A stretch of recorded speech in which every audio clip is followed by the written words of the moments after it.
નમસ્કાર મિત્રો, ધોરણ 8 ચેપ્ટર 9 પ્રકરણ 9 છે માપન. એમાં આપણે જરૂરી ઉપયોગી સૂત્રો છે એ સૂત્રો જોઈ લઈએ. મિત્રો, ચોરસનું ક્ષેત્રફળ, ચોક છે એટલે ચોરસનું ક્ષેત્રફળ. તો ચોરસની બધી બાજુ સમાન હોય એટલે આપણે ચોરસનું ક્ષેત્રફળ લંબાઈ ગુણ્યા લંબાઈ એટલે કે લંબાઈનો વર્ગ એવું કહી શકીએ.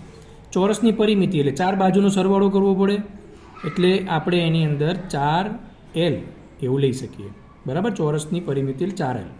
લંબચોરસનું ક્ષેત્રફળ લંબાઈ ગુણ્યા પહોળાઈ LB, કેમ કે લંબચોરસની અંદર એક બાજુ સમાન હોય અને બે સામસામેની સરખી હોય. લંબચોરસની પરિમિતિ 2 કૌંસમાં લંબાઈ વત્તા પહોળાઈ. હવે કાટકોણ ત્રિકોણનું ક્ષેત્રફળ, તો મિત્રો કાટકોણ ત્રિકોણમાં જેમાં એક ખૂણો કાટખૂણો હોય એવા કાટકોણ ત્રિકોણનું ક્ષેત્રફળ થાય 1/2 પાયો ગુણ્યા વેગ. આનો પણ આપણને ઉપયોગ આવશે. સમાંતર બાજુ ચતુષ્કોણનું ક્ષેત્રફળ જે આપણે ધોરણ 7માં શીખી ગયા છીએ, આધાર એટલે કે પાયો ગુણ્યા ઊંચાઈ એટલે કે B ગુણ્યા H. સમલંબ ચતુષ્કોણનું ક્ષેત્રફળ જે આપણે આ પ્રકરણની અંદર આપણને ઉપયોગ કરવાનું છે, વારે ઘડીએ આવશે.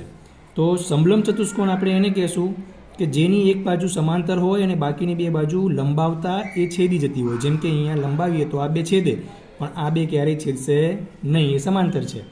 તો આની અંદર થશે સમલંબનું ક્ષેત્રફળ એટલે કે 1/2 ગુણ્યા આરી જે હાઈટ છે ઊંચાઈ એને કહેશું H ગુણ્યા આ બે સમાંતર બાજુઓનો સરવાળો એટલે આને A કહીએ તો આને B, તો A વત્તા B.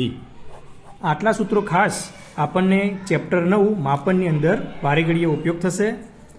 આના પછી આપણે એના દાખલા ઉદાહરણો જોઈશું.